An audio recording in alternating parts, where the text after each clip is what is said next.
Kirari gikeno kuri atumia aya kuumana na kwamukira marihi ma thigino yao thutha wa gucokanirira na guthondeka ikundi cia gutuma hangí na migathi. There are more than 1,300 women that benefit from the beadworks business.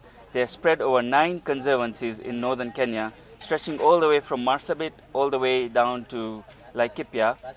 Makoretwo magituma indo ici na umenyi munene amu ni umwe wa unduire wa ruriri rwa Samburu. Na sisi tumebaidika kabisa. Tumesomesha watoto wetu mpaka tumefanya makasi mingi yetu ya manyata.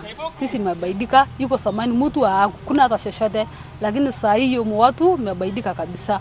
Murugamiriri wa kambuni iria iragurira atumia ya migathi augite gicunje gia 5% kia mbeca iria marathukuma gigukorwo githi wakini wa mathukuru barabara na thibitari. Beadworks, it's kind of a business movement, but at the same time it's a process where we give the women an opportunity to earn an income, empower themselves, take charge of their lives, and again participate in what happens in the landscape.